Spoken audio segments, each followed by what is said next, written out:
الرحمن الرحیم رسول اللہ صلی اللہ علیہ وسلم نے فرمایا مثل المؤمن الذي يقرأ القرآن كمثل الأترجة، اس مسلمان کی مثال، اس مومن کی مثال جو قرآن مجید کی تلاوت کرتا ہے اترجہ کی طرح ہے، ریحها طیب وطعمها طیب، جس کا ذائقہ بھی اچھا ہوتا ہے اور اس کی خوشبو بھی اچھی ہوتی ہے۔ اور فرمایا وَمَثَلُ الْمُؤْمِنِ الَّذِي لَا يَقْرَأُ الْقُرْآنَ كَمَثَلِ التَّمْرِ طَعْمُهَا طِيبٌ وَلَا رِيحَ لَهَا، اور جو مومن قرآن کی تلاوت نہیں کرتا اس کی مثال کھجور کی طرح ہے کہ جس کا ذائقہ تو اچھا ہے مگر اس میں خوشبو نہیں ہے۔ اور فرمایا وَمَثَلُ الْمُنَافِقِ الَّذِي لَا يَقْرَأُ الْقُرْآنَ كَمَثَلِ الرَّيْحَانَةِ، اور منافق کی مثال جو قرآن کی تلاوت کرتا ہے اس کی مثال ریحان خوشبو کی طرح ہے، طعمها مر وریحها طیب، جس کا ذائقہ کڑوا ہے مگر خوشبو اچھی ہے۔ اور وَمَثَلُ الْمُنَافِقِ الَّذِي لَا يَقْرَأُ الْقُرْآنَ، اور اس منافق کی مثال جو قرآن کی تلاوت نہیں کرتا، کمثل الحنظلہ، حنظلہ کی طرح ہے، ریحها مر وطعمها مر، جس کا ذائقہ بھی کڑوا اور خوشبو بھی کڑوی۔ تو آپ صلی اللہ علیہ وسلم نے بڑی بہترین مثال دی۔ تلاوت قرآن کی اس میں ترغیب ہے کہ تلاوت کا معمول بنانا چاہیے انسان کو، اور مثال دی کہ جو مومن ہے نا جب وہ تلاوت کرتا ہے تو اس کے تو اندر بھی ایمان کی حلاوت ہے، تو اندر سے بھی اچھا ہے۔ جیسے جو خوشبو ہوتی ہے نا، اترنج کوئی یار خوشبو ہے، اردو میں معلوم نہیں کہ مشک کی خوشبو، مشک تو عربی میں بھی مسک کہتے ہیں اس کو، اترنج کوئی اور خوشبو ہوتی ہوگی، اندر سے بھی ذائقہ بھی اچھا ہے اور خوشبو بھی۔ تو مطلب یہ ہے کہ مومن اندر سے بھی اچھا ہوتا ہے، اور جب وہ تلاوت کرتا ہے تو وہ ماحول میں خوشبو بکھیر رہا ہے۔ یہ خوشبو دو طرح سے بکھیرتا ہے وہ، ایک تو یہ کہ کسی کے کان میں وہ الفاظ پڑھیں گے، سنیں گے، یعنی کوئی سنے گا، وہ کان میں تلاوت جائے گی تو ظاہر ہے اس کا بھی ایمان تازہ ہوگا۔ اگر تلاوت اچھے انداز سے ہو تو سننے والے کو مزہ بھی آتا ہے اور اس کا ایمان بھی بڑھتا ہے۔ تو ایک تو خوشبو اس لحاظ سے، اور دوسرا اس لحاظ سے کہ جب گھر میں تلاوت قرآن ہوتی ہے تو اس کی گھر میں برکت پھیلتی ہے، گھر سے جو شیاطین ہیں، جنات ہیں، یہ بوریا بستر باندھ کے باہر نکلتے ہیں۔ لوگ دکان کھلواتے ہیں نا تو جا کے قرآن خوانی کروا دیتے ہیں، مکان جب خریدتے ہیں تو قرآن خوانی، پوری زندگی کے لیے ایک دفعہ، صحیح ہے نا؟ اور بچوں کو لائے بلائے اور پیسے ویسے پکڑائے، کھانا وانا کھلائے، ایک سمجھتے ختم ہو گیا۔ تو ہونا تو یہ چاہیے کہ جب گھر خریدا ہے یا مکان خریدا ہے تو روز آنا اس میں تھوڑی دیر تلاوت کا معمول ہو، اور مرد کو چاہیے ہلکی سی بلند آواز سے تلاوت کرے، اور خواتین کو چاہیے کہ آہستہ، جیسے نماز میں انفرادی نماز میں تلاوت ہوتی ہے نا تو خواتین ایسے کریں۔ تو ہم جب چھوٹے تھے ہمیں یاد ہے کہ ہر گھر سے فجر کے بعد تلاوت کی آواز آتی تھی، ہمیں ہر گھر سے آتی، چاہے نیک لوگوں کا گھر ہو یا بے دین لوگوں کا گھر ہو، لوگ اپنے دن کا آغاز صبح فجر کے بعد تلاوت کرتے تھے۔ تو کوئی مسجد میں بیٹھ جاتے تھے جو نماز پڑھنے آتے تھے، اب نہیں آتی بالکل، اب جو ہے نا کسی گھر سے نہیں آتی، الا ماشاءاللہ کوئی ایک آدھ، کوئی کسی کو اللہ توفیق دے دیں، بالکل گھر میں قرآن مجید کھول کے دیکھنے کا معمول ہی نہیں ہے۔ تو پہلے میں یہ مثال مکمل کر دوں پھر اس پہ بات کرتا ہوں۔ تو دوسری مثال دی آپ صلی اللہ علیہ وسلم نے کہ جو مومن قرآن کی تلاوت نہیں کرتا اس کی کھجور کی طرح مثال ہے، ذائقہ تو اچھا مگر اس میں خوشبو نہیں ہے تو اندر سے تو ٹھیک ہے، ایمان ہے، مگر اس کے ایمان کی حلاوت پھیلتی نہیں ہے، اس کی جو ہے نا وہ اپنے ذات تک ہی محدود رہتا ہے۔ اس کی برکتیں جو تلاوت کی ایک برکات ہوتی ہیں، جو جس سے ماحول معطر ہوتا ہے، وہ برکتوں سے لوگ مستفید نہیں ہوتے، بلکہ خود بھی مستفید نہیں ہوتا وہ۔ اور منافق کی مثال، اس کی مثال فرمایا ریحان خوشبو کی طرح ہے، اندر سے تو نفاق بھرا ہوا ہے، لیکن بہرحال جب تلاوت کرتا ہے تو ماحول میں خوشبو، کیونکہ ہے تو اللہ کا کلام۔ اور چوتھی مثال دی کہ ہے بھی منافق اور تلاوت بھی نہیں کرتا، تو وہ تو یعنی شر کا مجموعہ ہے، اندر بھی نفاق ہے اور باہر بھی اس کی کوئی برکت نہیں ہے، کوئی خوشبو نہیں ہے جو ماحول میں بکھیر رہا ہو. تو اپنا جائزہ لینا چاہیے کہ ہم کس میں شامل ہیں. اس لیے روزانہ تھوڑا سا معمول بنانا چاہیے تلاوت قرآن کا. اور یہ جو لوگوں نے آج کل صورتیں متعین کی ہوئی ہیں، فجر کے بعد فلاں صورت، ظہر کے بعد فلاں صورت، عصر کے بعد فلاں صورت، گھر میں خواتین بھی منزل پڑھتی ہیں. تو قرآن مجید میں اصل طریقہ یہ ہے کہ الحمد سے شروع کیا جائے اور والناس پہ ختم کیا جائے. یعنی تلاوت کا ایسا معمول ہو کہ آپ کہاں سے شروع کریں؟ الحمد سے، پھر آدھا پڑھیں روزانہ، یا ایک پارہ اگر رفتار ہے تو کم از کم ایک پارہ روزانہ پڑھنا چاہیے. ہمارے جتنے بھی اکابر تھے کم سے کم ایک مہینے میں ایک قرآن لازمی ختم کیا کرتے تھے، معمول تھا ان کا. بلکہ ہمارے بعض اکابر کی کرامات ہیں جو بہت ہی مستند ذرائع سے ثابت ہیں کہ جب وہ تلاوت کرتے تھے تو لوگ دیکھتے تھے، جب 29 تاریخ ہوتی تھی نا تو لوگ دیکھتے تھے کہ یہ آج 2 پارے پڑھتے ہیں یا 1. 2 پارے پڑھتے تھے تو اس کی علامت ہے چاند 29 کا ہوگا، کیونکہ ایک مہینے میں ختم کرنا ہے. تو اللہ تعالیٰ کا ان کے ساتھ معاملہ ایسا تھا کہ اگر وہ 29 کو 2 پارے پڑھتے تھے تو چاند نظر آ جاتا تھا، اور اگر 1 پارہ پڑھتے تھے تو اس کی علامت ہے کل بھی. حضرت مفتی تقی عثمانی صاحب رحم دامت برکاتہم نے یہ بیان کیا ہے کہ باقاعدہ لوگوں نے جا کے اس کا مشاہدہ کیا، دیکھتے تھے. تو یہ بعض بزرگوں کے ساتھ کرامات ہوتی ہیں، ان کا انکار، اگر یہ مستند ذرائع سے ثابت ہیں تو ان کا انکار نہیں کیا جا سکتا. تو کم سے کم مہینے میں 1 قرآن کا ختم کا معمول بنایا جائے. 1 پارہ ہر آدمی گھر میں روز پڑھے، خواتین بھی مرد بھی. یہ مشکل ہے تو آدھا کا کر لیں، اس سے 2 مہینے میں 1 قرآن ختم ہوں گے. یہ بھی مشکل ہے تو 1 پاؤ پڑھ لیں، تو 4 دن میں اس میں کیا ہو جائے گا؟ 1 پارہ. 4 دن میں الف لام میم، پھر 4 دن میں سیقول، پھر 4 دن میں تلک الرسل. ایسے ہوتے ہوتے 4 مہینے میں 1 قرآن ختم ہوگا. سمجھ میں آ رہی ہے بات کہ نہیں آ رہی؟ ورنہ یہ بھی مشکل ہے تو میرے بھائی کم از کم سال میں رمضان کے علاوہ 11 مہینے میں تو 1 قرآن ختم کرے، اور رمضان میں 1 الگ سے ختم کر لے. رمضان کی تو ہے ہی تلاوت کے لیے رمضان. تو یہ بھی اگر نہیں کرتا تو اس کا مطلب ہے کہ قرآن سے اس کا کوئی رشتہ، عمل تو بیچارہ ویسے بھی نہیں کر رہا نا قرآن پہ، تو پڑھ تو لے کم از کم. اب نہ ہم عمل کر رہے ہیں نہ پڑھ رہے ہیں. عمل کرنا ایک الگ چیز ہے، وہ تو اس کی اہمیت تو ہے اپنی جگہ، وہ تو زیادہ اہمیت ہے، لیکن پڑھنا بھی مستقل ایک حیثیت ہے کہ اس کتاب کو آپ تلاوت کے لیے ٹائم دیں. اس کو مصحف میں قرآن کو ہاتھ لگایا کریں روزانہ پڑھنے کے لیے. قرآن مجید میں ہے کہ قرآن جو ہے نا شکایت کرے، نبی صلی اللہ علیہ وسلم کہیں گے یا ربی ان قوم اتخذوا هذا القرآن مہجورا. قیامت میں آپ صلی اللہ علیہ وسلم اللہ تعالیٰ سے کہیں گے کہ میری قوم نے اس قرآن کو چھوڑ دیا تھا، غلاف میں باندھ کے رکھ دیا ایک طرف، کوئی دیکھتا ہی نہیں اس کی طرف. یہ گھروں میں حالات ہیں، گرد پڑی رہتی ہے اس کے اوپر، قرآن مجید کے اوپر. تو حدیث میں آتا ہے کہ آپ صلی اللہ علیہ وسلم نے فرمایا بعض لوگ ایسے ہوتے ہیں کہ جو اٹکتے ہیں پڑھتے ہوئے، تجویز صحیح نہیں ہوتی. بچپن میں اگر محنت کر لی جائے نا پھر تو بہت صاف ہو جاتا ہے قرآن. اگر بڑی عمر میں محنت کی جائے تو پھر اتنا صاف نہیں ہوتا. تو ان لوگوں کے بھی آپ صلی اللہ علیہ وسلم نے امید دلائی ہے. فرمایا رسول اللہ صلی اللہ علیہ وسلم نے، صحیح بخاری صحیح مسلم کی حدیث ہے متفق علیہ، کہ الذی یقرأ القرآن وهو ماہر به فهو مع السفرة الکرام البررہ، کہ جو شخص قرآن مجید کی تلاوت کرتا ہے اور تلاوت میں ماہر ہے تو وہ قیامت کے دن ان فرشتوں کے ساتھ ہوگا جو اللہ کے سفیر ہیں. وہ فرشتے جو اللہ کا پیغام پیغمبروں تک لاتے ہیں وہ اللہ کے سفیر ہیں، سب سے بڑا درجہ ان کا ہے. الکرام عزت دار ہیں، البررہ نیک ہیں. فرشتے تو سب نیک ہوتے ہیں مگر یہ ان کا مقام دوسروں سے اونچا ہے. تو اللہ قرآن کی تلاوت میں جو ماہر ہے اس کو اتنا بڑا مقام دے گا، بشرطے کہ قرآن کی تلاوت کرتا بھی ہو. سمجھ میں نہیں آ رہی میرا خیال ہے بھائی؟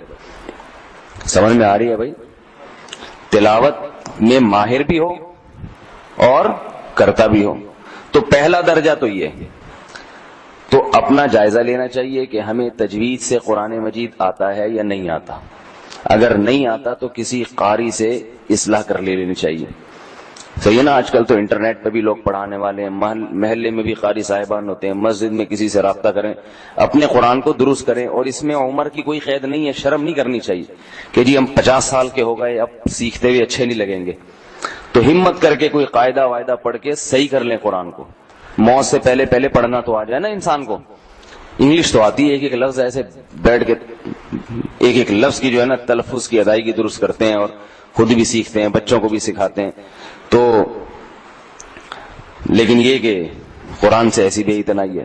تو اگر آپ کو آ گیا اچھی طرح پڑھنا, بہترین پڑھنا آ گیا, اور پھر آپ نے تلاوت کا معمول بھی بنا لیا, تو اللہ تعالیٰ نے اپنے نبی کی زبان سے خوشخبری دی ہے کہ قیامت میں اتنے بڑے لوگوں کے ساتھ بٹھاؤں گا میں. اور آپ صلی اللہ علیہ وسلم نے فرمایا والذی یقرأ القرآن ویتتعتع فیہ وہو شاق علیہ لہ اجران. اور اگر ماہر نہیں ہے, کوشش میں لگا ہوا ہے مگر پھر بھی, کیونکہ جو بچپن میں کوشش ہوتی ہے وہ تو نہیں بعد میں جا کے فائدہ, اٹکتا ہے اس کو آدھا پارا پڑھنے میں کافی ٹائم لگ جاتا ہے, مشکل ہوتی ہے, تو اس کے بارے میں فرمایا لہو اجران, اس کو تلاوت کا دگنا اجر ملتا ہے. ایک تو تلاوت کا, دوسرا اس اضافی محنت کا جو اس بیچارے کو محنت کرنی پڑ رہی ہے. تو کسی حال میں بھی اللہ تعالیٰ نے محروم نہیں کیا ہے. اور ایک اور حدیث میں آتا ہے کہ جو شخص قرآن کی تلاوت کرتا ہے, قرآن میں ماہر ہے, اسے کہا جائے گا کہ جنت کی طرف اقرا ورتقی ورتل کما کنت ترتل فی الدنیا, کہ تم قرآن کی تلاوت کرو اور ان مقامات میں اوپر کی طرف چڑھتے چلے جاؤ, اور ایسے پڑھو جیسے تم دنیا میں پڑھتے تھے. صاف ترتیل کا معنی صاف پڑھنا, تجوید, ایک ایک حرف الگ الگ نظر آئے. لوگ پڑھتے ہیں نا گنگنا رہے ہوتے ہیں جی, بہت سے لوگوں کو دیکھا سمجھ میں نہیں آتا کیا کہہ رہے ہیں. میں تو کبھی کبھار گزرتا ہوں نا تو ویسے یعلمون. تراوی میں تو آپ دیکھیں, ایک دفعہ ہم گئے تراوی, بچپن کی واقعہ, کہیں کسی گاؤں میں, تو وہ تراوی مجھے کسی نے بتایا کہ یہاں کوئی مائی کا لال, کراچی کا کوئی مائی کا لال تراوی نہیں پڑھ سکتا اس امام کے پیچھے. کیوں بھائی؟ کہہ رہے ہیں اتنا اسٹیمنا نہیں ہے ریس لگانے کا. ہم نے کہا یہ کیسے ہو سکتا ہے بھائی؟ کہہ رہے ہیں اتنی اسپیڈ مارتے ہیں امام صاحب کہ کوئی اس کا مقابلہ کر ہی نہیں سکتا. تو ہم جب کھڑے ہوئے تو واقعی وہ الحمدللہ اللہ اکبر سمیع اللہ, بھائی کیا ہو رہا ہے بھائی؟ تو ایسے بھاگ رہے ہوتے ہیں تراویح میں, اور ایسے امام کو لوگ پسند کرتے ہیں. ایک اور واقعہ ہوا تو وہاں کیا ہوا کہ امام صاحب نماز پڑھا رہے تھے, تو ایک پیچھے سے پٹھان بھائی آئے, بڑی سی پگڑی, ان کی ایک رکعت نکل گئی تھی, وہ پٹھان بھائی کی ٹھیک ہے, ایک رکعت تراویح کی نکل گئی. اب جس کی ایک رکعت نکلتی ہے نا, وہ کیا کرتا ہے کہ جیسے ہی امام نے سلام پھیرا, یہ جلدی سے رکعت مکمل کر کے اگلی نماز میں رکوع سے پہلے شامل ہو جاتا ہے تاکہ اگلی نہ نکلے. اب اس بیچارے کی جو ایک رکعت نکلی ہے, تو اس نے جلدی سے سلام پھیر کے نا جلدی سے امام کے ساتھ رکوع میں شامل ہونے کے لیے نیت باندھی, اتنے میں امام رکوع سے اٹھ چکا تھا اگلی رکعت میں. اس نے کہا چلو اب اگلی میں ٹرائی کرتا ہوں. 3-4 تراویاں اسی طرح نکل گئی, مگر یہ امام کو نہیں پکڑ سکا, تو غصے میں پگڑی اٹھا کے نیچے پھینکی ٹھیک ہے نا, اور چل پڑا, بولے جاؤ میں پڑھتا ہی نہیں نماز. ریس ایسی امام لوگ لگاتے ہیں. تو ورتل, ترتیل کہتے ہیں تجوید کے ساتھ لفظ کی ادائیگی. تو یہ جو ہے نا اس کا معمول بنائے. تو آپ صلی اللہ علیہ وسلم نے کیا بشارت دی؟ جو اٹک کے پڑھتا ہے اس کو دگنا اجر ملتا ہے. تو کم از کم خود تو سیکھیں تھوڑی دیر, لیکن اب بچوں کو تو ابھی سے سکھا دیں. اپنے بچوں کو گھر میں جب قاری لگواتے ہیں نا بچوں کو قرآن سکھانے کے لیے, تو اس قاری کو بھی دیکھا کریں کہ کیا کر رہے ہیں. بہت سے قاری لوگ آج کل پیسوں کے لیے آ کے بٹ ٹرخا کے چلے جاتے ہیں. انگلش کا ٹیچر جو آ رہا ہے نا, اس کو تو دیکھتے رہتے ہیں کہ بچے کو کچھ آ بھی رہا ہے کہ نہیں آ رہا. اسکول کا ٹیچر آ رہا ہے نا, اس کو تو دیکھتے رہتے ہیں کہ دیکھو رزلٹ کیسا آیا ہے, تو یہ ٹیوٹر کو پکڑتے ہیں کہ تم نے کیا پڑھایا ہے. لیکن جو قاری صاحب پڑھانے کے لیے آ رہے ہیں, ان کو نہیں پوچھتے کہ یہ کچھ کر بھی رہے ہیں کہ نہیں کر رہے ہیں. تو اس لیے کہ وہ نہیں بھی کریں تو ثواب تو ہمیں مل رہا ہے. تو اس کی بھی نگرانی کیا کریں, کچھ بچے کو آ رہا ہے نہیں آ رہا, تاکہ یہ آپ کے لیے, یہ بچہ جب تلاوت کرے گا بڑا ہو کر آپ کے لیے صدقہ جاریہ بنے گا. اللہ تعالیٰ مجھے بھی پابندی کی توفیق عطا فرمائے, آپ حضرات کو بھی روزانہ قرآن مجید کو پابندی کے ساتھ تلاوت کی اللہ ہمیں توفیق عطا فرمائے. سبحانک اللہم و بحمدک نشہد ان لا الہ الا انت نستغفرک و نتوب الیک. زمین صاف ستھری ہو، پاک زمین ہو، اور اس کے اوپر یعنی آیتیں پینافلیکس کے اوپر والی سائڈ پر ہوں، پھر انشاءاللہ کوئی حرج نہیں ہے اس میں، جبکہ ضرورت بھی ہے اس کی۔ سورہ یاسین کو صبح و شام پڑھنے کی فضیلت، شیزان نسیم کشمیر سے۔ سورہ یاسین کے بارے میں فضائل اعمال میں لکھا ہے کہ جو شخص اس کو صبح پڑھے گا شام تک اس کی تمام ضرورتیں پوری ہو جائیں گی، اور جو رات کو پڑھے گا تو رات سے صبح تک اللہ کی پناہ میں ہوگا۔ کیا یہ فضائل درست ہیں؟ اس بارے میں رہنمائی فرما دیں۔ سورہ یاسین کے بارے میں جو حدیثیں ہیں نا صبح پڑھنے کی یا رات پڑھنے کی، یہ ضعیف اور سند کے لحاظ سے بہت کمزور احادیث ہیں۔ اب بعض علماء کی رائے چونکہ یہ تھی کہ ضعیف احادیث بھی فضیلت میں بیان کرنے میں اور کوئی حرج نہیں ہے، تو شیخ الحدیث حضرت مولانا زکریا رحمۃ اللہ علیہ کا یہی موقف تھا، تو وہ اس لیے انہوں نے فضائل اعمال میں بہت ساری صحیح حدیثیں بھی ہیں تو بہت سی ضعیف حدیثیں بھی لائے ہیں، کیونکہ یہ ایک اختلافی مسئلہ ہے کہ کس درجے کی ضعیف حدیث کس بات کو ثابت کرنے کے لیے بیان کی جا سکتی ہے۔ لیکن بعض علماء کا موقف یہ ہے کہ آپ کے پاس صحیح احادیث اتنی ہیں کہ ان پر اگر آپ عمل کریں گے تو ضعیف تک جانے کا آپ کے پاس ٹائم ہی نہیں بچے گا، تو بہتر یہی ہے کہ فضائل کے باب میں بھی جو صحیح حدیث ہیں انہی کو فالو کر لیا جائے تو وہ زیادہ بہتر ہے۔ کہ انسان جلباز ہے، اس کو چاہیے یہ جو اللہ طریقہ بتا رہا ہے خوشی حاصل کرنے کا، چونکہ وہ پائیدار ہے لیکن اس میں ٹائم لگتا ہے، وہ پائیدار طریقہ ہے، ٹائم لگتا ہے، لیکن اس کو حاصل نہیں کر رہا۔ اس کو حاصل کیسے کیا جائے؟ اللہ نے اس کی مثال دی، فرمایا الا المصلین، کچھ لوگ ایسے ہیں جو جلباز نہیں ہیں۔ جلباز کا مطلب تو سمجھ گئے نا، خوشی حاصل کرنے کا فوری طریقہ چاہیے، اس کے سائیڈ ایفیکٹ میں غور نہیں کرنا۔ آپ کو پتا ہے ایسے لوگ بھی ہیں دنیا میں جو بالغ ہوتے ہی زنا کر رہے ہیں، ہزاروں دفعہ انہوں نے زنا کیا ہے۔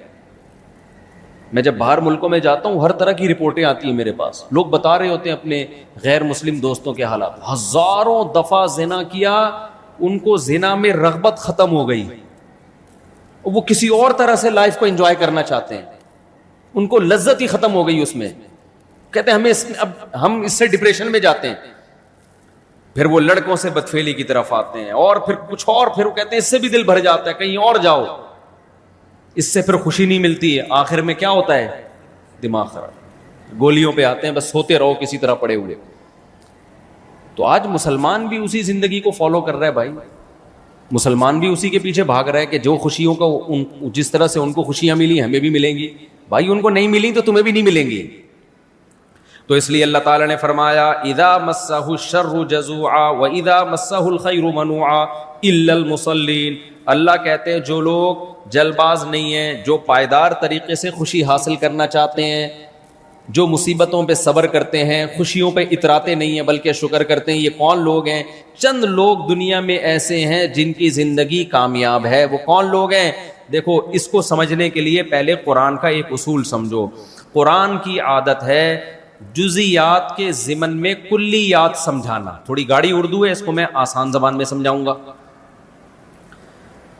قرآن جب اصول، لا اور ضابطہ بیان کرتا ہے نا تو لا کی شکل میں نہیں بیان کرتا بلکہ اگزامپل دے کے بیان کرتا ہے۔ اس کی میں ایک مثال دیتا ہوں، دیکھو کسی بھی لا کو سمجھانے کے دو طریقے ہوتے ہیں۔ نیوٹن کا ایک قانون ہے نا کہ ہر عمل کا ری ایکشن ہوتا ہے نا، ہر ایکٹ کا ری ایکٹ ہوتا ہے۔ تو ہمارے ٹیچر مثال دیا کرتے تھے، دیوار پہ جب آپ بال مارو گے جتنی زور سے مارو گے اتنی زور سے واپس لوٹے گی، یہ مثال دیا کرتے تھے۔ تو ایک طریقہ تو یہ ہے کہ آپ نے نیوٹن کا قانون بتایا کہ ہر ایکٹ کا ری ایکٹ ہوتا ہے، ہر ایکشن کا ری ایکشن ہوتا ہے، جس کو اردو میں کہیں گے ہر عمل کا بولو رد عمل ہوتا ہے۔ لیکن بعض دفعہ جب سادہ طریقے سے کسی چیز کو سمجھایا جاتا ہے تو لا نہیں بتایا جاتا، مثال پہلے دی جاتی ہے۔ آپ مثال سے بات سمجھاتے ہو، دیکھو بیٹا تم دیوار پہ جتنی زور سے دیوار پہ گیند مارو گے اتنی ہی زور سے واپس لوٹے گی۔ تو بچے کے دماغ میں یہ بات بیٹھ جاتی ہے کہ جب بھی کوئی عمل کتنی زور سے کیا جائے گا اس کا جواب بھی اتنے ہی زور سے ملے گا۔ تو بعض دفعہ مثال کے ذریعے بات سمجھانا آسان۔ قرآن کا جو مخاطب تھے وہ عرب کے بدو تھے، اولین مخاطب، اس لیے قرآن میں مثالیں بہت ہیں کیونکہ مثالوں کے ذریعے بات بہت آسانی سے سمجھائی جا سکتی ہے۔ نے مثال سے بات سمجھائی، لیکن مراد کیا ہے؟ اصول اور ضابطہ. قرآن نے مثال سے بات سمجھائی. دیکھو کچھ لوگ ایسے ہیں، جزیات سے بات سمجھائی. کچھ لوگ ایسے ہیں جو جلد باز نہیں ہوتے. یہ کون ہے؟ الا المصلین، وہ لوگ جو نماز قائم کرتے ہیں. والذین هم علی صلواتهم یحافظون، اپنی نمازوں کی حفاظت کرتے ہیں. الا المصلین الذین هم علی صلاتهم دائمون، پابندی سے نمازیں پڑھتے ہیں. الا المصلین الذین هم علی صلاتهم دائمون والذین فی اموالهم حق معلوم، یہ وہ لوگ جن کے مال میں ایک حق ہے، متعین حصہ ہے. للسائل، مانگنے والوں کے لیے جو غربت میں مانگتے ہیں. والمحروم، اور ایسے محروموں کے لیے جو مانگتے نہیں ہیں، یعنی یہ لوگ جلباز نہیں ہوتے. للسائل والمحروم. والذین یصدقون بیوم الدین، یہ وہ لوگ ہیں جو آخرت کے دن کی تصدیق کرتے ہیں. والذین هم، کیا ہے بھائی آیت؟ والذین یصدقون بیوم الدین والذین هم من عذاب ربهم مشفقون، اپنے رب کے عذاب سے ڈرتے ہیں. والذین هم لفروجهم حافظون، اپنی شرمگاہوں کی حفاظت کرتے ہیں. الا علی ازواجهم، سوائے زوجہ کے. تو یہ کیا قرآن بیان کر رہا ہے؟ یہ مثالیں بیان کر رہا ہے کہ یہ والے لوگ یہ جلباز نہیں ہوتے، نماز قائم کرتے ہیں، کنجوس نہیں ہوتے. ان کے مال میں یتیموں کا، مسکینوں کا، غریبوں کا حق ہوتا ہے، ان پہ خرچ کرتے رہتے ہیں. اللہ کے عذاب سے تمہیں نظر آئے گا کہ ان کے چہرے سے خشیت جھلکتی ہوگی کہ اللہ کے عذاب کے خوف ان کے دلوں میں ہے. تو کیا مطلب بتانے کا؟ یہ مثال دینے سے مقصد یہ ہے کہ ان کے اندر کچھ صفات ایسی ہوتی ہیں جن صفات کی وجہ سے ان کے جسم سے یہ اعمال نکلنا شروع ہو جاتے ہیں. مطلب یہ نہیں ہے کہ جو لوگ یہ اعمال کرتے ہیں وہ ایسے ہوتے ہیں. بہت سے 2 نمبر لوگ بھی یہ اعمال کر رہے ہوتے ہیں. سمجھ رہے ہو کہ نہیں سمجھ رہے؟ بہت سے نمازی ہوتے ہیں. ابھی ہم بیٹھے ہوئے تھے نا، میں کہیں سعودی عرب میں تھا، تو مجھے کسی نے بتایا کہ پاکستان کا جو نشے کا سب سے بڑا اسمگلر ہے. میں نے کہا اس کا نام کیا؟ وہ بڑے نالجیبل آدمی تھے. میں نے کہا پاکستان میں بھی نشہ کا یہ جو چرس، ہیروئن اسمگل ہوتی ہے؟ انہوں نے کہا ہاں. نام کیا ہے؟ میں اب بندے کا اصل نام تو نہیں بتاؤں گا آپ کو، لیکن حاجی لگا دو اس کے نام کے ساتھ. فار ایگزامپل حاجی غفار. اب ہیروئن سب سے زیادہ ایکسپورٹ کر رہا ہے وہ بندہ، نام کیا ہے؟ تو بندے نے میں نے کہا اس کا نام کیا؟ غفار ہے نہیں، کہیں غفار کے پیچھے نہ پڑ جاؤ، فرضی نام بتا رہا ہوں میں. یہ حاجی غفار، کیونکہ اوریجنل نام لوں گا تو میرے کو آ کے پکڑے گا نا کہ تو نے میرا راز کیوں فاش کیا. حاجی غفار. پھر ایک اور بندے کے بارے میں ہم نے معلومات کی، وہ فلاں دنیا میں نا وہ نشے کا، ہیروئن کا اتنا بڑا اسمگل، اس کا نام بھی حاجی فلاں. تیسرے کا پتہ چلا اس کا نام بھی حاجی فلاں. ابے میں نے کہا یہ سارے حاجیوں کا کام چرس بیچنا ہی رہ گیا کیا؟ سارے حاجی ہیں. تو ایسے بہت سارے نمازی بھی ہیں. کیا خیال ہے بھائی؟ تو قرآن کا مقصد یہ بتانا نہیں ہے کہ حاجی لوگ سارے نیک ہوتے ہیں، نمازی لوگ سارے نیک ہوتے ہیں. اصل میں کچھ صلاحیتیں انسان میں ایسی ہوتی ہے کہ وہ جب اس کے اندر پیدا ہوتی ہیں تو اس کا اثر یہ نکلتا ہے کہ وہ نمازی بھی بن جاتا ہے، اس سے کنجوسی ہمیشہ کے لیے چھوٹ جاتی ہے، اس کے مال میں غریبوں کا حصہ، رشتہ داروں کا حصہ نکلنا شروع ہو جاتا ہے. یہ وہ لوگ ہیں، یعنی قرآن یہ بتا رہا ہے کہ وہ لوگ جل باز نہیں ہوتے جو اللہ کے وجود پر، اللہ کی توحید پر ایمان رکھتے ہیں، اللہ پہ اعتماد اور توکل کرتے ہیں. انہیں یقین ہے موت کے بعد دوبارہ زندگی ہے، یہ دنیا مسافر خانہ ہے، یہ دنیا رہنے کی جگہ نہیں ہے، ہم کسی مقصد کے لیے بنے ہیں، خود بخود دنیا میں نہیں آئے. تو جن کو ان چیزوں کا استحضار ہوتا ہے اور انہیں یہ بھی پتا ہوتا ہے کہ اللہ کچھ کرنے میں اسباب کا محتاج نہیں ہے، جب وہ ہمیں کہہ رہا ہے کہ یہ خوشی حاصل کرنے کے لیے یہ طریقہ اختیار مت کرو، تو نہیں کریں گے تو خوشی ملے گی. دیکھنے میں لگ رہا ہے اختیار کریں گے تو خوشی ملے گی، لیکن ان کا اللہ پہ یقین ہے کہ اللہ اسباب کا محتاج نہیں ہے، وہ اس کے بغیر بھی خوشی دے سکتا ہے. تو وہ اپنے آپ کو اللہ کے سپرد کر دیتے ہیں کہ بھائی خوشی کے پیچھے مت بھاگو، اللہ کی مرضی کے پیچھے بھاگو. تو جو اللہ کی مرضی کے پیچھے بھاگتا ہے پھر اس سے یہ علامتیں ظاہر ہوتی ہیں. اللہ نے فرمایا تم دنیا میں دیکھنا چاہتے ہو نا کون اللہ کی مرضی کو فوکس کرتا ہے, تو تمہیں وہ لوگ نظر آئیں گے مسجدوں میں نماز پڑھتے ہوئے اور صدقہ اور خیرات کرتے ہوئے اور اپنی شرمگاہوں کی حفاظت کرتے ہوئے. وہ کسی غیر عورت کی طرف بری نظر اٹھا کر نہیں دیکھتے. ٹک ٹاک, فیس بک, ان تمام فحاشی کے تمام ذرائع اور وسائل سے وہ بچتے ہیں. تو ایسا انہوں نے اپنے آپ کو اللہ کے سپرد کیا ہوا ہے. یہ لوگ جلباز نہیں ہوتے. سمجھتے ہو کہ نہیں سمجھتے؟ کیا مطلب؟ کافر خوشی تلاش کرتا ہے خوشی کے پیچھے بھاگ کے, مسلمان خوشی تلاش کرتا ہے خوشی کو لات مار کے. سمجھ میں نہیں آ رہی بات؟ ایک صاحب میرے پاس آئے, کہنے لگے بھائی میں ڈپریشن سے کیسے بچوں؟ میں نے کہا بچنے کی فکر چھوڑ دو. کہتے ہیں میں ٹینشن سے بچنا چاہتا ہوں, کیا کروں؟ میں نے کہا بچنے کی فکر چھوڑ دو. آپ اگر خوش رہنا چاہتے ہو نا تو خوش رہنے کی فکر بولو چھوڑ. اس کی مثال اور آسان مثال سے سمجھاتا ہوں. دیکھو آپ کسی ہاسپٹل میں چلے گئے, آپ کو کوئی بڑی بیماری ہے, بہت اسپیشلسٹ ڈاکٹر اس بیماری کا آیا اور آپ کا علاج کر رہا ہے, اور آپ کو پتہ ہی یہ اس فیلڈ کا اسپیشلسٹ ہے. یہ کیا ہے؟ اسپیشلسٹ. یہ آپ کی بیماری ٹھیک کر دے گا. اب اس نے کوئی میڈیسن لکھ کے دی, آپ اس سے پوچھ رہے ہو یہ والی میڈیسن تو کڑوی ہے, مجھے آپ ایسا کریں وہ میڈیسن دیں جس میں شہد ملا ہوا ہوتا ہے, کیونکہ وہ جب کھاؤں گا تو مجھے میٹھا محسوس ہوتا ہے اور لائف کو میں انجوائے کروں گا. اس نے کوئی سیرپ لکھ کے دیا کڑوا, آپ نے کہا یہ والا سیرپ ٹھیک نہیں ہے, وہ گڑ کا جو گنے کا رس ہے نا جو باہر ملتا ہے وہ والا سیرپ لکھ کے دیں آپ مجھے, کیونکہ میں جب آپ کا سیرپ پیتا ہوں کڑواہٹ محسوس ہوتی ہے, مجھے ذرا بھی خوشی محسوس بولو نہیں ہو, میں لائف کو انجوائے نہیں کر پا رہا ہوں ڈاکٹر صاحب آپ کے اس ٹریٹمنٹ کی وجہ سے. میں گنے کا رس پیتا ہوں تو مجھے بڑا مزہ آتا ہے. تو آپ وہ لکھ کے دیں, یہ لکھ کے دیں, وہ لکھ کے دیں, یہ لکھ کے دیں. تو ایک دن ڈاکٹر کیا کہے گا, بھائی اگر تو سچی مچی میں چاہتا ہے نا تیری لائف میں انجوائمنٹ پیدا ہو تو تو انجوائمنٹ کی فکر چھوڑ دے, یہ میرے اوپر ڈال دے. اگر میں تجھے کڑوا سیرپ دے رہا ہوں نا تو یہ سوچ کے پی لے کہ اسی میں میری خیر ہوگی. سمجھتے ہیں کہ نہیں سمجھتے؟ اگر میں تجھے مصیبت دے رہا ہوں تو یہی سوچ کے کر لے کہ یہ مصیبت ڈاکٹر دے رہا ہے, یہ ٹیکا میں اب ٹیکا لگانے کے لیے آیا, آپ نے کہا نہیں ٹیکا نہیں, ٹیکا مجھے بالکل پسند نہیں ہے. ڈاکٹر صاحب میں آپ سے علاج ٹینشن کے لیے نہیں کرا رہا, خوش رہنے کے لیے کرا رہا ہوں تاکہ میں اور آپ ٹیکے لگا لگا کے مجھے ٹینشن دے دیں. کل آپ نے 2 ٹیکے رائٹ سائڈ پہ لگائے, اب آپ لیفٹ پہ لگا رہے ہو, رائٹ والی خراب کر دی آپ نے, اب لیفٹ والی پہ آپ آ گئے ہو, بیٹھا نہیں جا رہا مجھ سے. تو عقلمند ڈاکٹر کیا کہے گا, یا عقلمند آدمی آپ کو کیا مشورہ دے گا؟ عقلمند کہے گا یار یہ ٹینشن تیری ہے ہی نہیں, تو نے جب اپنے آپ کو کسی ایکسپرٹ ڈاکٹر کے حوالے کر دیا ہے تو وہ تجھے میٹھا سیرپ پلائے, آئس کریم کھلائے یا تجھے ٹیکے لگائے, یہ تیرا ہیڈک نہیں ہے, تو اس کی ٹینشن چھوڑ دے. جب یہ آیا ہے نا تو اس ڈاکٹر کے حوالے کر اپنے آپ کو, تب تجھے خوشی ملے گی, ورنہ تو چھوڑ دے.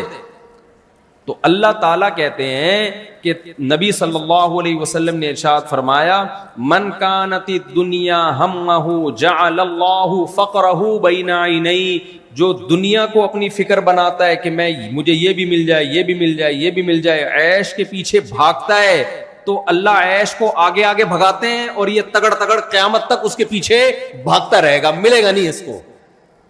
اور جو سرنڈر کر دیتا ہے نا کہ بھائی میں نے وہ کرنا ہے جو اللہ اس کے رسول کا آرڈر ہے, جو حکم ہے میں اس کو فالو کروں گا, جو سرنڈر کر دے گا تو پھر غم آئے گا تو بھی کہے گا بھائی کس نے دیا ہے, اللہ نے دیا ہے. خوشی آئے گی تو کس نے دی ہے, بھائی اللہ نے دی ہے. اس کا انجام اچھا ہے. سمجھ میں نہیں آ رہی بات, میرا خیال ہے. لیکن کس نے سرنڈر کیا ہے, کس نے سرنڈر نہیں کیا, اس کی علامت یہ ہے کہ جو نماز پڑھ رہا ہے پابندی کے ساتھ, اس کا مطلب اس نے اپنے آپ کو سرنڈر کر دیا ہے. جو زکاتیں دے رہا ہے, صدقہ خیرات کر رہا ہے, مال پہ سانپ بن کے نہیں بیٹھ گیا, صدقہ خیرات خوب کثرت سے کرتا رہتا ہے, اس کا مطلب اس نے اپنے آپ کو سرنڈر کر دیا. یہ اللہ ہمیشہ مال اور زکات کا دونوں کا تذکرہ ایک ساتھ اس لیے کرتے ہیں کہ جب انسان اپنے آپ کو کسی کے حوالے کرتا ہے نا تو حوالے کرنے کے 2 طریقے ہوتے ہیں. بعض دفعہ انسان اپنی جان حوالے کرتا ہے, مال میں وہ دل لٹکا کے بیٹھا ہوتا ہے, پیسہ نہیں دوں گا. یہ تلاوت آواز کہاں سے آ رہی ہے بچوں؟ تو جان حوالے کر دیتا ہے, مال حوالے نہیں کرتا وہ. یہ اس کا مطلب اس نے سرنڈر. دیکھو آپ گئے, تلاشی ہو رہی ہے نا, سیکیورٹی گارڈ آئے ہمیں تلاشی دو, آپ نے بٹوا اٹھا کے اس کو پکڑا دیا, اب لے لے وہی تو تلاشی. وہ کہے گا یہ بھی تو دکھا, کیا ہے, نہیں یہ نہیں دکھا رہا میں آپ. اس کو سرنڈر کرنا کہتے ہیں. بعض دفعہ انسان کیا کہتا ہے, بٹوا لے لو, میں اپنی تلاشی نہیں لینے دوں گا تمہیں. مال حوالے کر رہا ہے, جان حوالے نہیں کر رہا. تو اللہ نے جان, انسان دو ہی چیزوں کا مجموعہ ہے, جان اور مال. اسی کو دنیا کہا جاتا ہے, اپنی جان بچانا, اپنا مال بچانا, اسی کو دنیا کہا جاتا ہے. تو اللہ کہتے ہیں کہ جو لوگ مکمل دنیا میرے حوالے کر دیں گے, اپنی جان بھی حوالے. جان حوالے کی علامت کیا ہے؟ 5 ٹائم نماز. کیونکہ آسان کام نہیں ہے, پڑھنا آسان ہے, پابندی بہت مشکل ہے. ساری زندگی فجر بھی, ظہر بھی, عصر بھی, مغرب بھی, عشاء بھی, اور خشوع و خضوع کے ساتھ پڑھتے رہنا, یہ انہی لوگوں کا کام ہے جو سچی مچی میں اللہ کے حکم کے آگے اپنے آپ کو سرنڈر کر دیتے ہیں. یہ ورنہ غیر مسلم بھی بہت سے ایسے ہیں جو کہتے ہیں میں اپنے آپ کو خدا کے گاڈ کے حوالے کیا ہے. بھائی آپ نے کیا گاڈ کے حوالے کیا؟ آپ تو ہفتے میں 1 دن چرچ چلے جاتے ہو بس. اس کو حوالے کرنا تھوڑی کہتے ہیں. تو بہت آسان ہے. 5 ٹائم نماز پڑھنا پابندی سے آسان نہیں ہے, بلکہ بہت زیادہ مشکل ہے. یہ وہی کر سکتا ہے جس کا واقعی اللہ پر ایمان ہو, کیونکہ 1 دن کی بات تھوڑی ہے. ہر تھوڑی دیر میں نماز کا ٹائم شروع ہو جاتا ہے.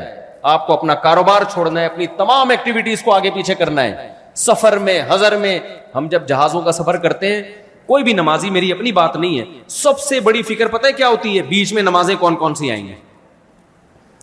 جو شخص بھی نمازی ہوگا نا, جہاز میں سفر کرے, ٹرین میں سفر کرے, بس میں سفر کرے, اس کے لیے سب سے بڑی ٹینشن کیا ہے؟ یار نماز کیسے پڑھوں گا.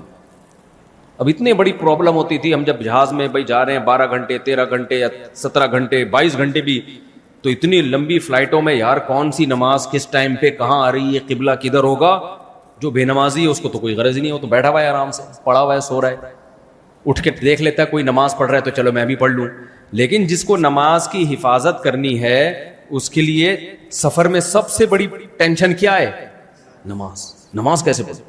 تو یہ اللہ کا کتنا فضل ہو گیا. دیکھو سائنسی ترقی نے بہت سارے مسائل حل کر دیے ہیں. آج کل ایک ایپلیکیشن آ گئی ہے حلال ٹرپ کے نام سے, جو جہازوں میں سفر کرتے ہیں نا وہ انسٹال کر لیں. حلال ٹرپ کے نام سے, اس میں کیا ہوگا, آپ اپنی فلائٹ کا ٹائم لکھو, یہ جہاز یہاں فلائٹ نمبر ڈالو اور لکھ دو کہ یہاں سے لے کے کس ملک میں جا رہا ہوں میں, تو وہ لوکیشن ڈال دو اس میں, یعنی وہ خود پوچھ لیتا ہے آپ سے, جو جو سوال پوچھے اس کا جواب دے دو بس, اور میں کیا ڈیٹیل میں جاؤں. جب آپ وہ حلال ٹرپ ڈاؤن لوڈ کرو گے تو جو جو پوچھے اس کو بتا دو. آپ بتاؤ گے نا تو وہ نمازوں کا ٹائم بتا دے گا. جہاز میں یہ بتائے گا کتنے بج کے کتنے منٹ پہ ظہر کا وقت شروع ہو رہا ہے, کتنے بج کے کتنے منٹ پہ عصر کا وقت شروع ہو رہا ہے, کتنے بج کے کتنے منٹ پہ مغرب کا وقت شروع ہو رہا ہے. اور جب مغرب کا وقت ہوگا تو وہ تیر کے نشان سے بتاتا بھی یہ قبلہ کدھر ہوگا. میں نے 5-6 مرتبہ اس کو ٹرائی کیا, بالکل ایکوریٹ بتا رہا ہوتا ہے وہ. تو یہ بہت بہترین طریقہ ہے نمازی لوگوں کے لیے. اس میں آپ کو یہ آسانی شریعت نے دی ہے کہ 2 نمازیں اکٹھی بھی پڑھ سکتے ہو, کیونکہ جہاز میں وضو کرنا بڑا مسئلہ ہوتا ہے, تو پھر کھڑے ہو کے نماز بھی بہت دفعہ نہیں پڑھنے دیتے. تو اس کا طریقہ یہ ہے کہ آپ اس میں یہ نہ دیکھو ظہر کا وقت شروع کب ہو رہا ہے, بلکہ یہ دیکھو ظہر کا وقت ختم کب ہو رہا ہے. تو جو ختم ہونے کا ٹائم ہے میں وہ اس کو فالو کرتا ہوں. مثال کے طور پر اس میں لکھا ہے, اچھا اس میں 2 ٹائم آ رہے ہوتے ہیں. ایک وہ ٹائم آتا ہے کہ جو آپ کے کنٹری کا ٹائم ہے جہاں سے آپ اڑے ہو, ایک وہ ٹائم آتا ہے جو جہاز میں جہاں آپ ہوگے اس ملک میں کیا ٹائم ہے. تو آپ نے وہ ٹائم لینا ہے جو یہاں سے اڑنے والا, گھڑی کو اس حساب سے رکھنا ہے. مشکل بات تو نہیں کر رہا میں, گھڑی کو اس حساب سے کر دیا آپ نے. جیسے ہم جب کراچی سے اڑے تو فرض کرو یہاں رات کے 9 بج رہے ہیں, یہ والی گھڑی چینج نہیں ہوتی. موبائل جو ہے نا وہ جس ملک میں جہاز جائے گا اس حساب سے اپنے آپ کو چینج کر لیتا ہے موبائل. تو موبائل کا ٹائم نہیں, یہ والی گھڑی مینول گھڑی جسے کہتے ہیں. تو اس کا ٹائم بھی آ رہا ہوتا ہے کہ یہاں کے حساب سے اتنے بج رہے ہوں گے, اتنے بج رہے. تو میں کیا کرتا ہوں بھائی, ظہر میں دیکھا کہ ظہر کا وقت ختم کب ہو رہا ہے. فار ایگزامپل ظہر کا وقت یہاں کے ٹائم کے حساب سے ختم ہو رہا ہے 5:25 پہ. تو ہم کیا کریں گے بھائی, 5:20 پہ اٹھیں گے, جا کے وضو کیا, ٹیشو سے نیچے سب صاف کیا جہاز میں, تاکہ وہ لوگ یہ نہ سمجھے کہ کم بخت نمازی لوگ ہمارا واش روم کا بیڑا غرق کر کے باہر نکلتے ہیں. کیونکہ نمازی یوں چھینٹے مارتا ہے نا, آج کل دیکھا ہے آپ لوگوں نے وضو بھی لوگ کیسے کر رہے ہوتے ہیں, یوں کر کے پھڑک پھڑک چھپڑتے مار رہے ہوتے ہیں, سارا نیچے گند ہو جاتا ہے. تو تمیز سے وضو کرو میرے بھائی. اس کے بعد ٹیشو سے نیچے کا ایریا بولو صاف کر دو، تاکہ نمازیوں کا امیج جہاز کے عملے میں کے نزدیک خراب نہ ہو کہ یہ کوئی کمبخت نمازی آیا جو کیچڑ کر کے گیا یہاں. اس کو صاف کر کے پھر آپ نے اس کو ڈسٹ بن میں پھینکا، اپنے ہاتھ صابن سے اچھی طرح دھو لیا، آپ نے نکل کے آیا تو 5:20 پہ گئے، 5:30 پہ ظہر قضا ہو رہی ہے تو 5:25 پہ آپ نے ظہر کی نیت باندھ لی، 2 رکعت پڑھ لی آپ نے، قبلے کا پتہ چل جاتا ہے اس میں. جیسی سلام پھیرا 1-2 منٹ آپ ٹھہرو، عصر کا وقت داخل ہو جائے گا. تو بخاری مسلم کی احادیث سے جو 2 نمازیں سفر میں ہمیں اکٹھا ہونا پتہ چلتا ہے، اس طرح سے 2 نمازیں نبی صلی اللہ علیہ وسلم نے اکٹھی کی ہیں، ظہر بھی، مغرب اور عشاء بھی. اس پر میں دلائل الگ سے ریکارڈ کرواؤں گا انشاءاللہ پورے ریفرنسز کے ساتھ. ہماری رائے میں یہ جو کرتے ہیں نا ظہر کے فوراً بعد اثر پڑھ لیتے ہیں یا مغرب کے ساتھ اثر پڑھ لیتے ہیں، اس بارے میں کوئی صحیح حدیث موجود نہیں ہے. جو صحیح ہے وہ صریح نہیں ہے، جو صریح ہے وہ صحیح نہیں ہے. جبکہ قرآن میں ہر نماز کو اپنے ٹائم پہ پڑھنے کا اللہ نے حکم دیا ہے، چاہے سفر ہو یا حضر، اس میں اللہ نے کوئی فرق نہیں کیا. بہرحال مسئلہ اختلافی ہے، لیکن ہم احتیاط کے پیش نظر اسی پر عمل کرتے ہیں کہ اس طرح سے 2 نمازیں اکٹھی پڑھی جائیں. اور بخاری مسلم میں عبداللہ بن مسعود کا قول بھی ہے کہ نبی نے سفر میں بھی کبھی 2 نمازیں اکٹھی نہیں پڑھی ہیں، صرف حج کے موقع پہ آپ نے پڑھی ہیں. تو سفر میں بھی اکٹھی نہیں پڑھی کا مطلب یہ کہ قضا کر کے نہیں پڑھی ہے آپ نے، ہر نماز اپنے ٹائم پہ ہی پڑھی ہے. تو عبداللہ بن مسعود تو نبی کے سفر حضر کے ساتھ ہی تھے. خیر یہ مسئلہ میں ریفرنسز کے ساتھ پھر ریکارڈ کرواؤں گا کسی وقت، ابھی تو مسائل بتانے کا ٹائم نہیں ہے. ابھی تو صرف یہ بتانے کا ٹائم ہے کہ میرے بھائی جہاز میں بھی ٹرین میں بھی آپ نے نمازوں کو ضائع نہیں کرنا. تو مغرب بھی اسی طرح پڑھ لو، پھر دیکھ لو اس ایپ میں مغرب کا ٹائم کب ختم ہو رہا ہے، جب ختم ہونے والا ہے اس سے پہلے جا کے وضو کیا آپ نے، یا ظہر والا وضو بچا کے رکھ لو.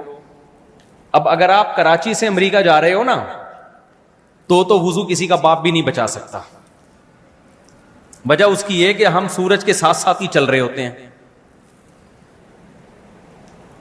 سورج کے ساتھ ساتھ تو نمازوں کا ٹائم داخل ہوتا ہی نہیں ہے کہ بہت لمبے ٹائم کے بعد کوئی نماز کا وقت آئے گا. لیکن جب واپس آ رہے ہوتے ہیں تو سورج کے اپوزٹ چل رہے ہوتے ہیں، تو ٹھکا ٹھک نمازوں کا ٹائم آتا ہے. اس وقت زیادہ مشکل ہوتی ہیں نمازیں. سمجھتے ہو کہ نہیں سمجھتے ہو؟ اچھا خیر، تو مغرب میں بھی ایسے ہی کر لو، مغرب کو ڈیلے کیا، یہ سفر میں جائز ہے بلا کراہت. تو اللہ نے کیا فرمایا؟ الا المصلین، جو اللہ پہ اعتماد کرتے ہیں، اللہ پہ توکل کرتے ہیں، اللہ کا یقین کرتے ہیں، وہ جلد باز نہیں ہوتے. اور اللہ کہتے ہیں اللہ کا یقین کون کرتے ہیں؟ مصلی، جو اپنی جان کو میرے حوالے کر دیتے ہیں. اور انہوں نے میرے حوالے اپنی جان کر دی ہے نہیں کر دی، اس کی علامت کیا ہے؟ کہ نماز ٹائم پہ پڑھ رہا ہے کہ نہیں پڑھ رہا. سمجھتے ہو کہ نہیں سمجھتے؟ پابندی سے پڑھ رہا ہے کہ نہیں پڑھ رہا، ٹائم پہ پڑھ رہا ہے کہ نہیں پڑھ رہا. دوسری علامت اللہ نے بیان کی ہے والذین فی اموالہم حق معلوم. اللہ کہتے ہیں صدقہ نہیں کرتے. نہ یہ تو بہت ہلکا لفظ ہے کہ یہ صدقہ خیرات بھی کر دیتے ہیں، تو ساری دنیا کرتی ہے بھائی، غیر مسلم بھی کر دیتا ہے. چیریٹی کرتے ہیں نا غیر مسلم بہت زیادہ. اللہ کہتے ہیں کہ ان کے مال میں متعین حصہ ہے، ان کو پتا ہے یہ میرا ہے ہی نہیں، یہ غریبوں کا ہے. یہ اللہ نے جو مجھے ایکسٹرا دولت دے دی ہے یہ میرے لیے تھوڑی دی ہے، یہ دی کس کے لیے ہے؟ تو غریبوں مسکینوں کے لیے دی ہے. سمجھتے ہو؟ ان کا یہ خیال ہماری ہے ہی نہیں بھائی. آج ہمارا یہ نظریہ ہے، یہ کانسیپٹ ہے. آج ہمیں جب پیسہ ملتا ہے تو ہم غریب کو کھلا تو دیتے ہیں یہ سمجھ کے کہ ہم اس پر احسان کر رہے ہیں، بھائی کو بھی دے دیں گے یہ سمجھ کے کہ ہم اس پر احسان کر رہے ہیں، بیوہ بہن کو بھی دے دیں گے، چل بھائی کیا یاد کرے گی بھائی، تیرا بھائی تیرا خیال کرتا ہے، یہ لے. اول تو یہ بھی نہیں کر رہے، اتنا بھی نہیں کر رہے. بیوہ ہوئی اپنی ذمہ داری پہ ہوئی، ہم نے تھوڑی بیوہ کرایا ہے اس کو، اس کے شوہر کو ہم نے تھوڑی مارا ہے. بھائی موٹے آدمی کا انتقال ہو گیا، کوئی کندھا نہیں دے رہا تھا، لوگوں نے کہا کندھا دو، لیکن ہم نے تھوڑی مارا ہے، مشکل ہو رہا تھا نا اس کو اٹھانا. تو لوگ یہی کہتے ہیں بھائی اگر بے روزگار ہے، میں نے تھوڑی بے روزگار بنایا ہے، اپنی حرکتوں سے بے روزگار ہے. بہن طلاق یافتہ بیوہ ہو کے گھر آ کے بیٹھ گئی، اس کا خرچہ نہیں اٹھا رہے. بھائی ہماری ہیڈک تھوڑی ہے یہ، اپنا گھر خود ہی بچانا تھا نا. کوئی خاندان میں معذور پیدا ہو گیا، یتیم ہو گیا، اس کا خیال کر لو بھائی، اس کو پال لو. ابے ہماری ہیڈک تھوڑی ہے. زیادہ تر تو یہ کر رہے ہیں کہ ہمارا ہیڈک نہیں ہے، ہمارا ہیڈک نہیں ہے. یہ کنجوسی آپ کو غیر مسلموں میں زیادہ ملے گی، بہت زیادہ ملے گی. آپ کہتے ہو وہ تو بہت چیریٹی کرتے ہیں، اگر وہ چیریٹی کرتے ہیں نا تو معذوروں کو حکومت نہ پالتی. وہاں پہ حکومت کو پتا ہے اگر معذوروں کو بہن بھائیوں کے حوالے کر دیا، کچھ پلیں گے، میجورٹی برباد ہو جائے گی. نہیں آئی سمجھ میں میرا خیال ہے بات؟ سوسائٹی کا ایک ایسا چہرہ ہے جو اوپر سے نظر آتا ہے. ایک چہرہ وہ ہے جب آپ ڈیپ میں جاؤ گے تو بہت بھیانک چہرہ ہے میرے بھائی. ایک چہرہ یہ ہے جب آپ جاؤ گے آپ کو لگے گا معذوروں کو گورنمنٹ کتنا اچھا پالتی ہے, اور ہماری گورنمنٹ تو لوگوں کو الٹا معذور بناتی ہے. آپ دیکھو گٹر کے ڈھکن کھلے ہوئے ہوتے ہیں, بائکوں والے گٹر میں گرتے ہیں, تو گورنمنٹ لیول پہ ان کی ٹانگیں توڑی جا رہی ہیں کہ نہیں توڑی جا رہی ہیں؟ کیا خیال ہے؟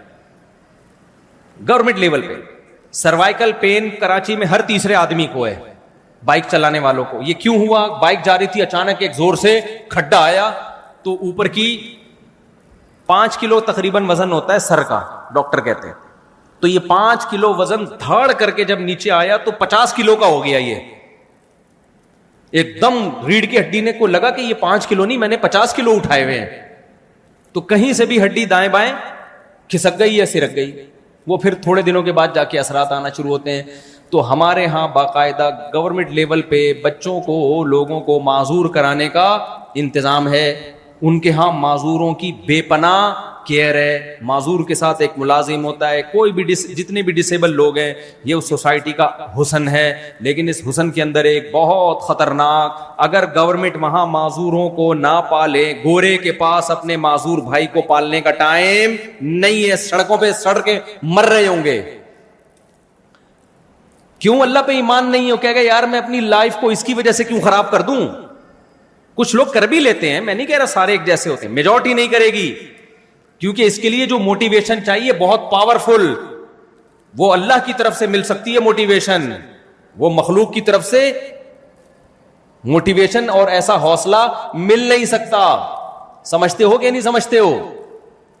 یہاں آپ کو لوگ ملیں گے 10 سال سے ابا کوما میں ہے اور بیٹا اس کی خدمت کر رہا ہے, پیمپر چینج کر رہا ہے.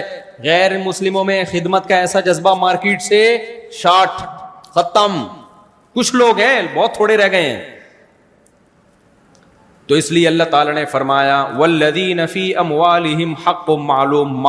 مال تو ایک سائن ہے, علامت ہے, مطلب ان میں خدمت خلق کا جذبہ ہوتا ہے, کیونکہ عام طور پر خدمت خلق زیادہ تر پیسوں سے ہوتی ہے.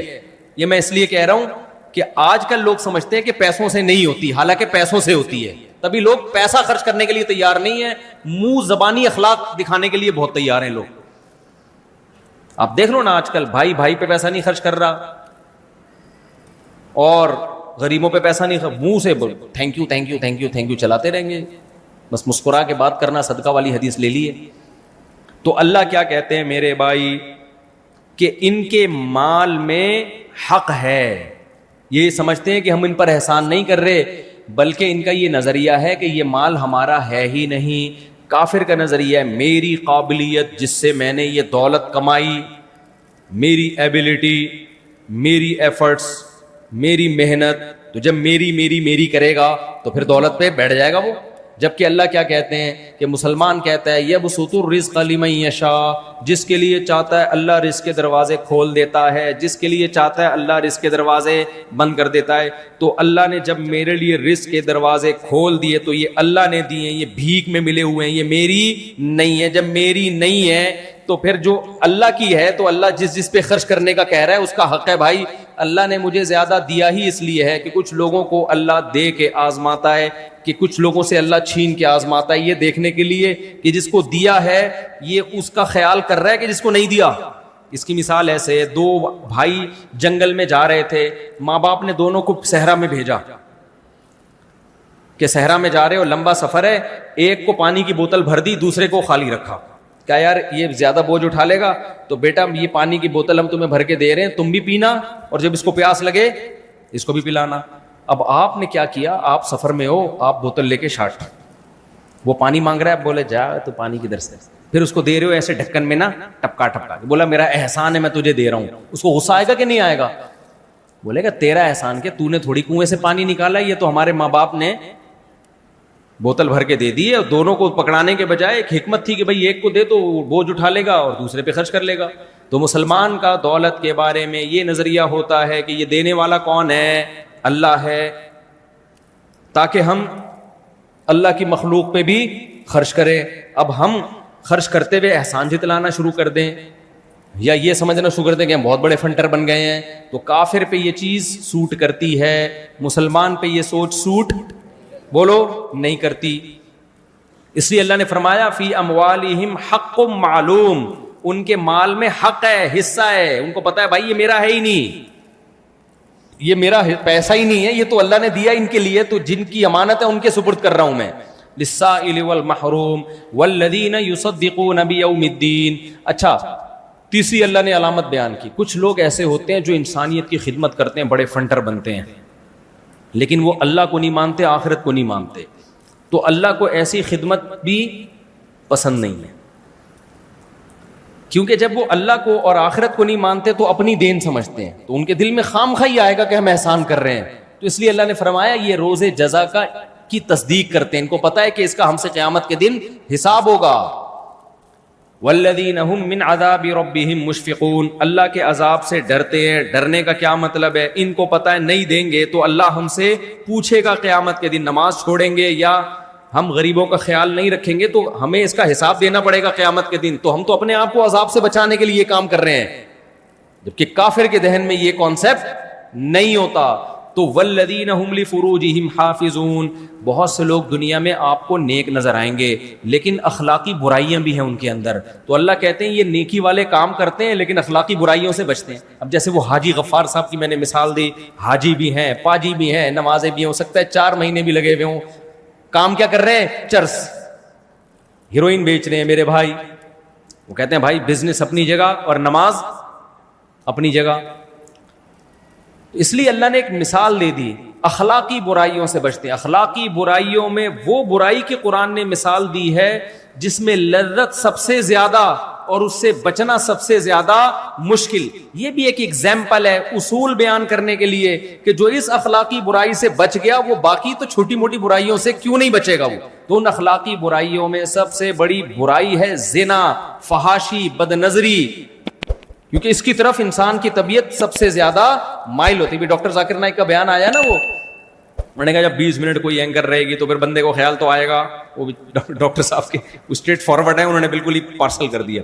ڈاکٹر صاحب کا بھائی دیکھا ہوگا آپ لوگوں نے, کسی اینکر نے پوچھا کہ وہ یوں, تو انہوں نے کہا 20 منٹ تک جب کوئی جا کے دیکھ لینا, میں کیوں اس کو ایکسپلین کروں.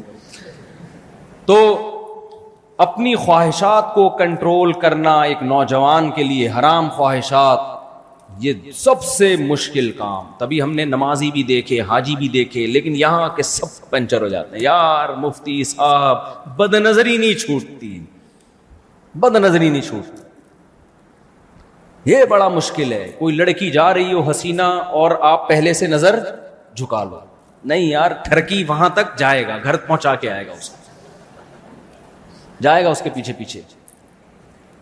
یہ غیر اخلاقی حرکت ہے میرے بھائی. تو اس لیے اللہ نے فرمایا کہ یہ عمدہ اوصاف سے مزین بھی ہوتے ہیں, نماز اور صدقہ خیرات, اور اخلاقی برائیوں سے خالی بھی ہوتے ہیں. کہتے ہیں نا تحلی بالفضائل اور تخلی عن الرذائل. رذائل یعنی بری چیزوں سے اپنے آپ کو خالی کر دینا اور اچھی چیزوں سے اپنے آپ کو آراستہ کر دینا, پھر انسان کا بچہ بنتا ہے. آپ کی بوتل میں خوشبو پڑی ہوئی ہے, ڈھکن کھولو گے ایک دم خوشبو پھوٹے گی. آپ کی بوتل میں بدبو پڑی ہوئی ہے, ڈھکن کھولو گے ایک دم گٹر کی بو آئے گی. اب جس بوتل میں گندگی پڑی ہوئی ہے, اگر آپ اس کو خوشبودار بنانا چاہتے ہو تو کیا یہ طریقہ سوٹیبل ہے کہ آدھی بوتل گرا کے اس گٹر میں آدھی خوشبو ڈال دو؟ کیچڑ بن جائے گا کہ نہیں بنے گا؟ پتہ نہیں چلے گا یہ گندا ہے اچھا ہے کیا ہے. ہو سکتا ہے کوئی نئی چیز آ جائے مارکیٹ میں. تو اس بوتل کو خوشبودار بنانے کے لیے ضروری ہے کہ پہلے اس کو گندگی سے پاک کرو, اس کو اچھی طرح ڈیٹول سے دھو, بھائی سارا گند نکالو. اب ہم نے اس میں کیا بھرنی ہے؟ خوشبو. تو نماز اور صدقہ خیرات یہ خوشبو ہیں, اور بد نظری, بے حیائی اور جو الٹے کام نوجوان لوگ کر رہے ہوتے ہیں نکاح کے علاوہ, وہ ساری کیا ہیں؟ گندگیاں ہیں, چرس, نشہ. حاجی غفار صاحب کیا کر رہے ہیں بھائی؟ دنیا کو چرسی بنا رہے ہیں. 3 اسمگل میرے ذہن مجھے آج پتہ چلے ہیں. ایک تو وہ جو سعودیہ میں کسی نے وہ بھی حاجی, 2 آج رپورٹ پیش ہوئی ہے, وہ بھی ہیروئن کے بہت بڑے اسمگلر ہیں. وہ بھی کیا نکلے اتفاق سے, ایسے حاجی کے نام میں حاجی لگا ہوا ہے. تو بوتل کو آپ کیا کرو گے؟ گندگی سے پہلے خالی کرو گے, پھر اس میں خوشبو. تو اس لیے صوفیہ کرام کے ہاں یہ بات بہت مشہور ہے بھائی. تحلی کہتے ہیں آراستہ, حلیہ عربی میں کہتے ہیں زیور کو, حلیہ بھی کہتے ہیں, حلا اس کی جمع آتی ہے. تو تحلی زیور سے آراستہ ہونا. تو کہتے ہیں بھائی آراستہ ہونے سے پہلے ضروری ہے کہ تخلی عن الرذائل, پہلے گندگی سے اپنے آپ کو پاک کیا جائے. آپ جمعے کے دن نہا دھو کے تیاری کرتے ہو نا, پھر خوشبو لگاتے ہو یا اسی گندگی میں ہی خوشبو پھوڑ کے آ جاتے ہو؟ پہلے آدمی اپنی گندگی دور کرتا ہے جسم کی, پھر صاف ستھرے کپڑے پہنتا ہے, پھر خوشبو لگاتا ہے, پھر گلگت جاتا ہے. وہ گلگت والوں نے مجھے کہا تھا کبھی خوشبو لگا کے گلگت آؤ تو پھر بات کریں گے آپ سے, تو مجھے میرے دماغ میں بیٹھ گیا وہ. تو اللہ نے کیا فرمایا کہ یہ ان کے اندر یہ خوبصورت اوصاف بھی ہوتے ہیں اور یہ اخلاقی برائیوں سے پاک بھی ہوتے ہیں. کافر میں نہ وہ خوبصورت اوصاف ہیں کہ وہ نماز پڑھتا ہے, نہ اس میں یہ خوبصورت اوصاف ہیں کہ وہ اللہ کو خوش کرنے کے لیے اللہ کے مخلوق کا خیال کرتا ہے اور پھر اس کی نسبت کس کی طرف کرتا ہے؟ اللہ کی طرف. اور نہ اس میں یہ اخلاقی برائیوں سے وہ پاک ہوتا ہے. وہ نشہ بھی کرتا ہے, شراب بھی پیتا ہے, اور وہ زنا بھی کرتا ہے. تو کہاں سے اچھا ہو گیا میرے بھائی؟ نہ باطنی برائیوں سے پاک اور نہ ظاہری اچھائیوں سے مزین, تو پھر اچھا کہاں سے ہو گیا وہ؟ اس لیے میں اور آپ تو کافر کو اچھا مانتے ہیں, اللہ اچھا ماننے کے لیے اسے تیار نہیں ہے. سمجھتے ہو کہ نہیں سمجھتے؟ اللہ کہتے ہیں اچھے یہ لوگ ہوتے ہیں.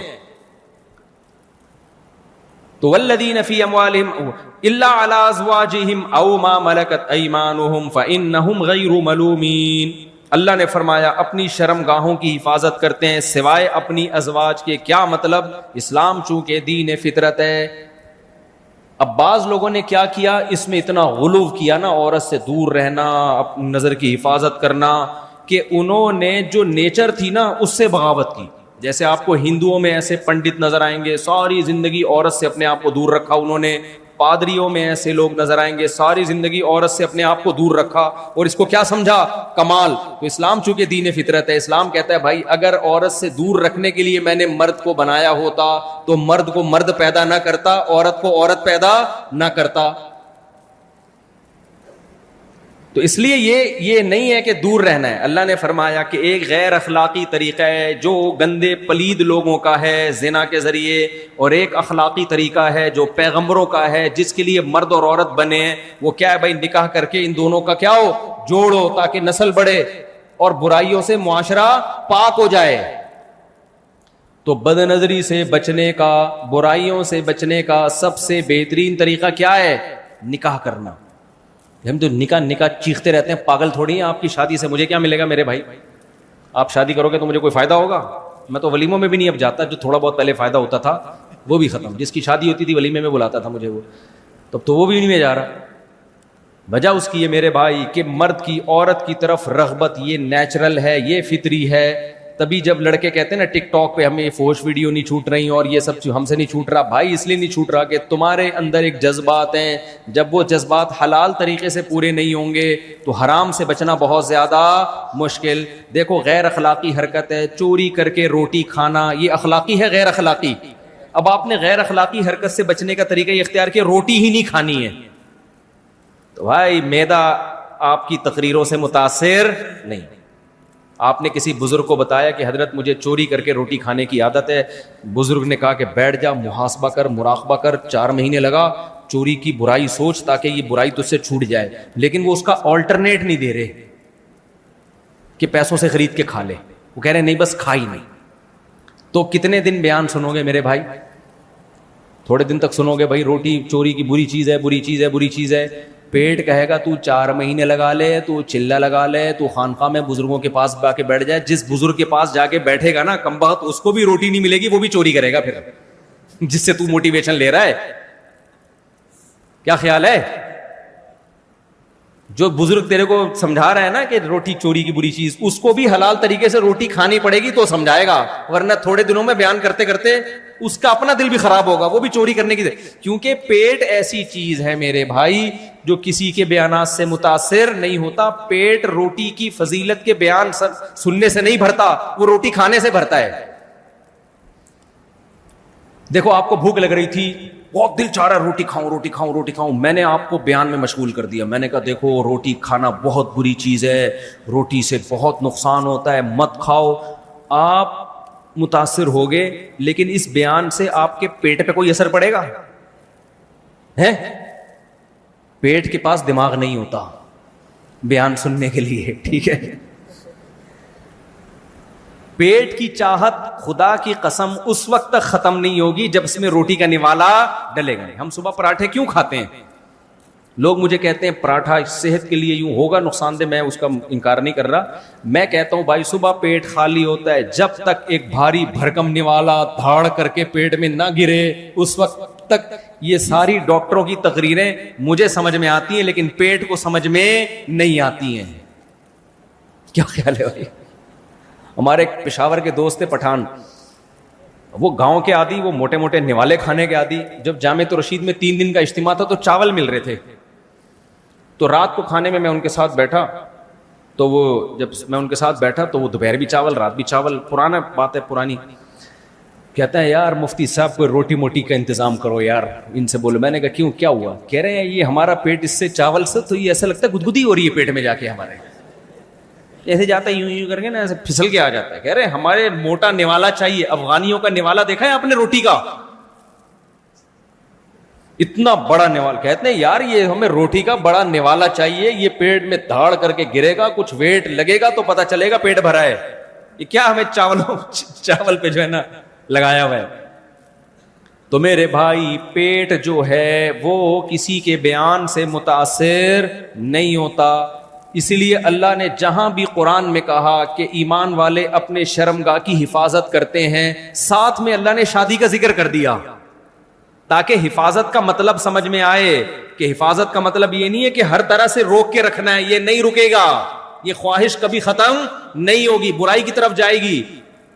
اس لیے اللہ نے فوراً نکاح کا ذکر کر دیا, الا علی ازواجہم, فرمایا ہاں ایک کی پرمیشن ہے, وہ کیا ہے؟ بیوی کے ذریعے زوجہ کے پاس جاؤ تاکہ نکاح کرو.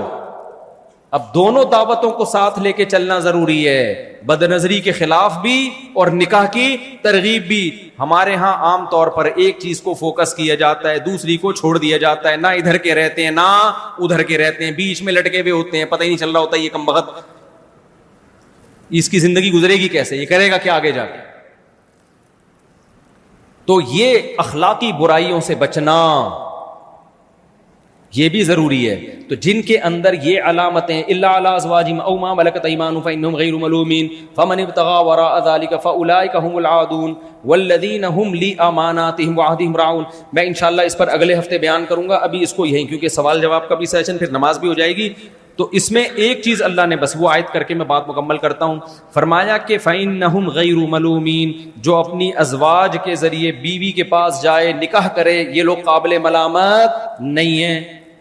یہ بار بار میں بیان میں بات کر چکا ہوں, جو شخص نکاح کر رہا ہو نا, بھلے 1 کر رہا ہو, 2 کر رہا ہو, 3 کر رہا ہو, 4 کر رہا ہو, یہ اس کا ہیڈک ہے, یہ آپ کا ہیڈک بولو نہیں. اللہ نے اسٹیمپ لگا دی ہے فإنہم غیر ملومین, یہ لوگ قابل ملامت نہیں ہیں, ان کو عیاشی کا طعنہ بولو نہیں دیا جا سکتا. یہ بہت بڑا مسئلہ ہے, آج مذہبی لوگ عیاشی کا طعنہ دینا شروع کر دیتے ہیں, عیاشی کر رہے ہیں, شادی کر رہے ہیں. اللہ نے جب پرمیشن دے دی نا فإنہم غیر ملومین, ملوم کا مطلب یہ اس میں مفعول ہے, اصل میں تھا ملووم, مفعول کے وزن پر, مضروب مقتول. تو یہ اس ایسے نہیں ہے کہ ان کو ملامت کی جائے, ٹاؤنٹنگ کی جائے, طنز کیا جائے ان کے اوپر.